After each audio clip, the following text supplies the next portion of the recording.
This is a story about my disfellowshipping, and I'm Esther. This is my second video. Sometimes when I climb into bed and turn out the lights, I am still flooded with memories of the tribunal of elders who disfellowshipped me. After one short announcement with my name in it, the process of getting disfellowshipped quite literally cut me off from my family. My kids were told they could no longer have association of any kind with me. My daughter called long distance from Vancouver. I lived in Saskatoon at the time. I think that's about 3 provinces away. She heard the news within a few days and called me to ask, with a quiver in her voice, "Mom, is it true you are disfellowshipped?" I bet she was really scared to call, but she did. I replied more calmly than I imagined I could. "Yes, it is true." My daughter broke down and began to sob. And she cried, "Mom, you have to come back." And I heard myself say, "Heather, I won't be coming back." And she hung up the phone. I knew the shunning had begun.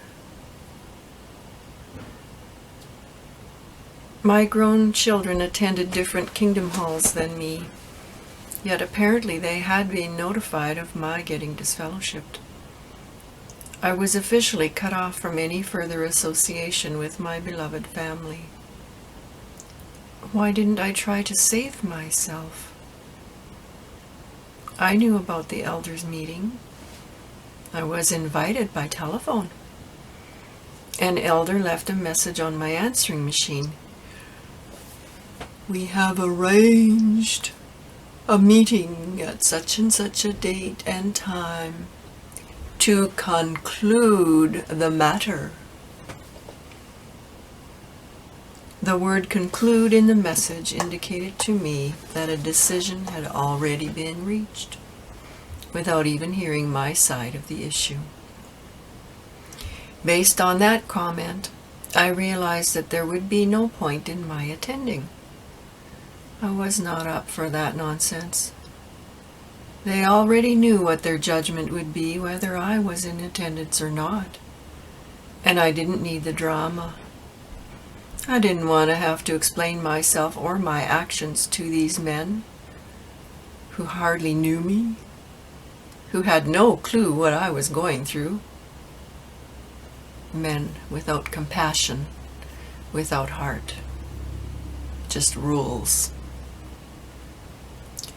Well, I did not reply to the message on my phone, and I did not attend their judicial meeting. They were not prepared to hear my defense, but only to judge and condemn me.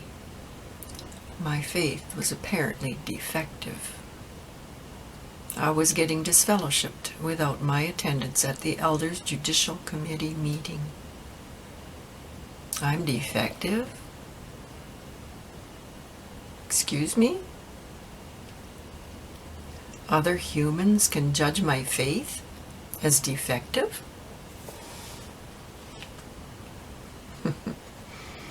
Not so fast. This news came as I was still grieving over my mom's death. She died quite suddenly, without warning, a month earlier. I wasn't sure what the evidence was against me.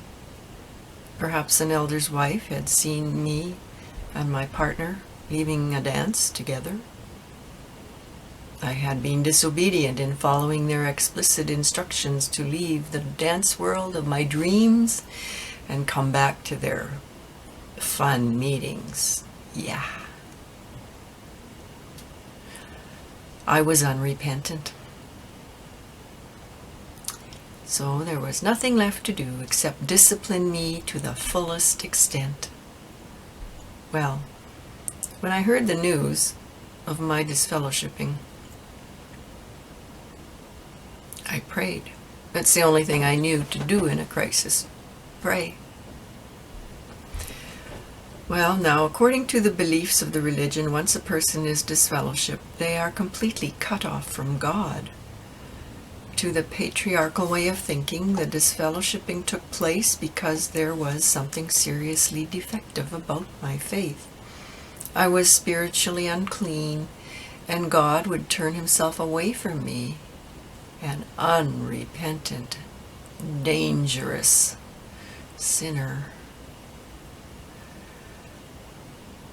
My experience with prayer, however, demonstrated to me instantly that their belief in blanket condemnation was unwarranted. I felt a strong spiritual connection immediately. Something inside me knew I was safe. I felt more peaceful and calm than I could ever have imagined. In that moment, I was deeply consoled.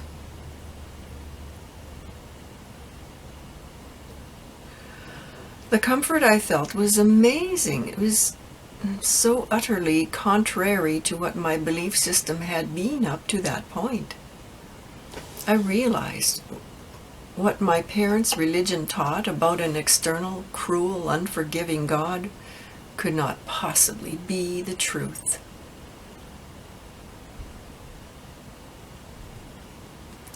I was always taught that when you leave God, he will leave you. It's a punishing belief system. I had not left God, though, a detail the elders did not consider during their hasty decision to extricate me from the congregation.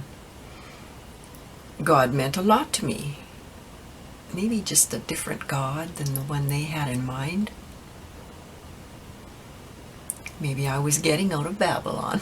I was getting out. Even if I was cut off from this toxic group, like a tree being cut down to its stump. That's how I felt. So on the one hand, I felt this peaceful feeling come over me, but on the other hand, I could have laid down and died. Many members who find themselves on the wrong side of the tribunal of elders actually do kill themselves. That's a sad reality within the organization of Jehovah's Witnesses. But I lived. Why did I live when others in my shoes have died? My dance shoes, that is. Fortunately for me, I had an existing support system in place. I had a therapist with whom I had established a deep trust over a period of several years. I had my dance world, including my very concerned dance partner who prayed with me as I sobbed and grieved for the loss of my beloved children, as well as my beloved mother. My children elected to choose the family religion over me, and my mother had died a month earlier. Probably, I'm wondering if she heard that I was getting disfellowshipped.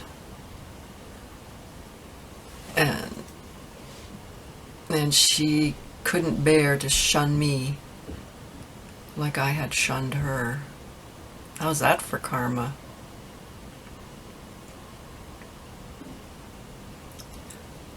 Anyway, I was able to survive. To get away from that unhealthy environment of being shunned, I moved to Vancouver, British Columbia. I found another dance community, and I resumed dancing. I found a roommate, very interestingly, through a friend of mine in Saskatoon, one of my dance friends, and she helped me hook up with a group there. And That was a saving grace, really. So I resumed dancing in my new place, and well, I had a job. That's why I moved, was I had a promise of a job if I was to move, and it was related to my old job in Saskatoon that I had just been laid off of a few months before. So I felt like a tree who was cut down, yet I have seen new baby trees emerge from existing stumps, pardon me, trumps, stumps. Out of my stump emerged some new growth. A baby tree had come forth. The tribunal of elders who judged me could not ever destroy my faith. I was going to be okay. I was healing because perhaps I believed in myself enough. If a tree stump could regenerate itself, so could I. So could I. I was jubilant. It was true. The pain in my body is gone. I now stand straight and tall. I have a coat that tells the story. I used to wear that same coat as a member of the religion, where the belt used to tie just under my chest.